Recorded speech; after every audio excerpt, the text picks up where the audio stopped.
Ken Trahan with Lenny Vangilder. It's our First NBC Bank Weekend review, brought to you by First NBC Bank, with 35 locations throughout Southeast Louisiana and the Florida Panhandle. That's First NBC Bank, proud sponsor of SportsNOLA.com. As it turned out, the LSU Tigers didn't have to sweat it out. They were in as a 9 seed. Not a play-in team, but comfortably in the NCAA field, surprised or not. And they will play North Carolina State Thursday night.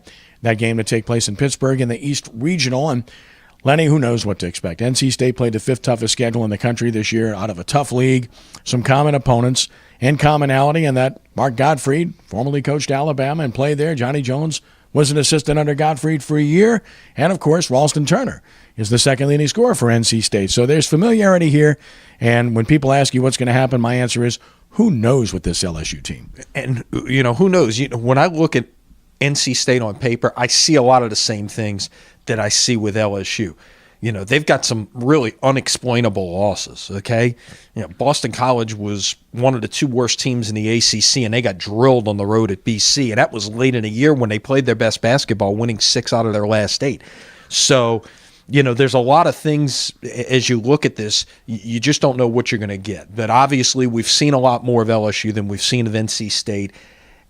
And when LSU plays the better teams, they seem to rise to the occasion. That would give you reason to believe that LSU can advance, more than likely against Villanova. And then, hey, who knows what happens there. But, that would be a very intriguing 3rd-round game on Saturday. I'm glad next year, why they couldn't do it this year, I don't know. But they're going back to 1st round, 2nd round, and they're just calling the first 4 the first 4 instead of 2nd and 3rd rounds. Confuse everybody. It's the round of 64 that LSU and NC State are playing at. How about that? Let's make it that way, okay?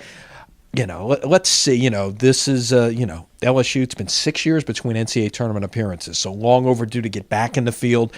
And, a good way to, regardless of what happens this week, it's a good lead into next year when obviously they got one of the best recruiting classes in the country coming in. Yeah, LSU had a good win over West Virginia. Of course, NC State got wins over Duke, North Carolina, and Louisville, so they're capable of playing very well. It looks like NC State has the edge at guard. Looks like LSU has the edge inside, but that requires Jordan Mickey playing like Jordan Mickey. So stay tuned. Should be a good matchup.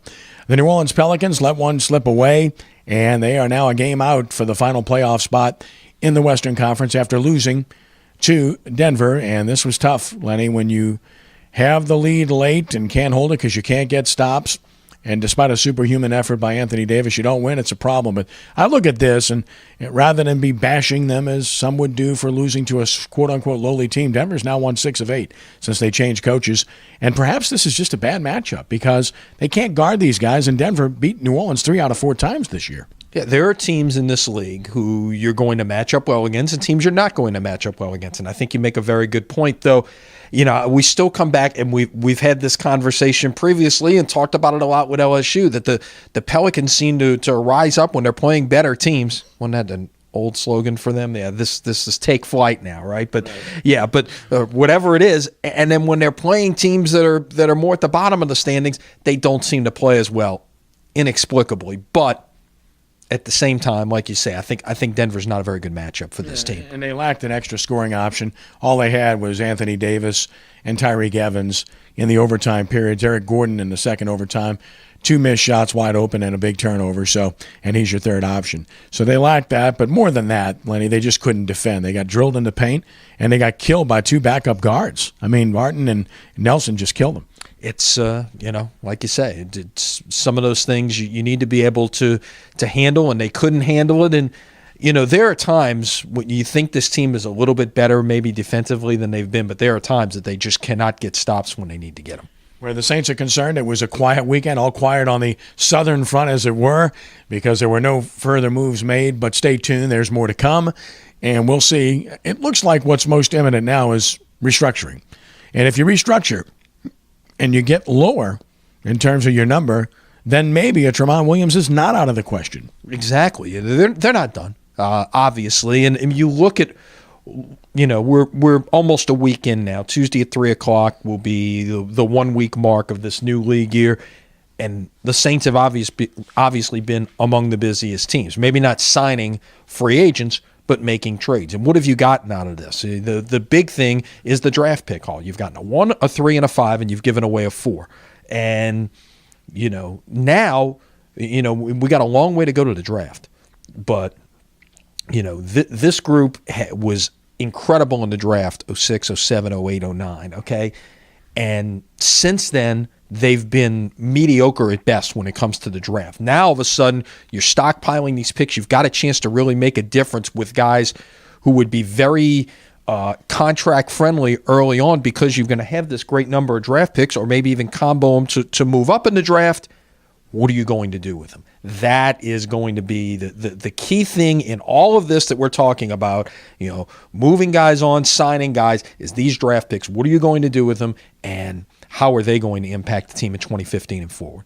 3 picks in the top 44 overall and 5 in the top 80 as we stand right now. The Saints are primed to be able to make a move up if they choose to do so. College baseball, LSU wins 2 out of 3 from Ole Miss, 14-game win streak snapped, and an extra inning affair on Saturday night. So a solid weekend, not what they really wanted, but a solid weekend. And I say that because 3 or 4 of the SEC powers swept their series over the weekend, and Vanderbilt certainly looks like the best team in the country. It's a great league. D1Baseball.com is clearly establishing they're going to be the first one out with a poll on Monday morning. 5 of the top 6 teams in the country are from the SEC. Texas A&M is undefeated. They might be the best team of all, and yet they are ranked 5th of these 6 teams right now. I'll take Vandy. And look, Florida's good. I mean, LSU is good. A&M is good. You got some great baseball being played in the SEC. Now, obviously, there's going to be, these guys beating up on each other down the road, and you'll see how it all plays out. But it's great baseball week in, week out. LSU goes to Arkansas this week. Right, and Arkansas got swept, so they'll be really loaded for bear and desperate after losing those 3 to Vanderbilt. That's no shame, though. Vanderbilt's pitcher on Sunday pitcher touching 95. That's a nice luxury to have with your third starter. I'm just saying. Tulane swept Xavier 15-5 now, and really good start for Emerson Gibbs on Saturday. SLU winning 2 out of 3. Nicholls State getting a win yesterday. And, of course, Delgado sweeping over the weekend, too. So, overall, a good weekend for the area teams. It is. And, look, there's good baseball being played in Louisiana right now. And, look, it's far too early to start saying this team is good or this team is not. As I put out on Twitter this morning, I'll give you 5 guesses who the number 1 ranked team in the RPI is right now in baseball in Louisiana. You could 5 guesses? 5 guesses, and you wouldn't get there. The number 1 RPI ranked team in Louisiana is? I don't know. McNeese State. Okay, good. So there you go. You'd be guessing. You might have been your 6th or 7th guess, but that's the thing. It's early, and there's a lot of baseball to be played, and things are going to sort themselves out. And finally, high school sports over the weekend. The state championships in Lake Charles. Hope you followed SportsNOLA.com tweets and stories. Congratulations to the Landry Walker Charging Buccaneers. First public school to repeat as state champions in decades, and what a win over Salmon in a thriller. Keaton Thompson putting in a buzzer beater to win the game, and then, of course, Riverside doing it again, 3 in a row, 5 out of 6 for the Rebels in 2A, so a couple of area teams winning state championships. Yeah, good to see some trophies coming back home. What a bizarre game that was, the Riverside game.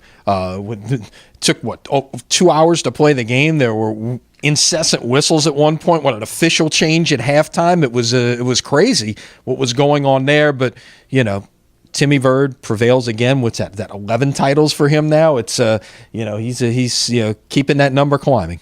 Yeah, 59 fouls called in that game, and Riverside kept their poise and they got it done. So good weekend, and of course the First NBC Bank Prep Showcase in baseball finally getting underway this week. Finally, we'll announce the schedule here on SportsNOLA.com in the next day or so. Watch, we will have a list of everything coming up in the month of March, plenty more in April as well, but we will get it underway. We will tell you to tune in Thursday night, and you'll see some baseball Thursday night, SportsNOLA.com, Friday on WHNO TV 20, so stay tuned. Look forward to it. As always, we've touched all the bases, rounding third and heading home, right? There you go. All the bases. Lenny, thanks. Have a good week. All right, see you later this week. That's our First NBC Bank Weekend Review, brought to you by First NBC Bank with 35 locations throughout Southeast Louisiana and the Emerald Coast in Florida. That's First NBC Bank, proud sponsor of SportsNOLA.com.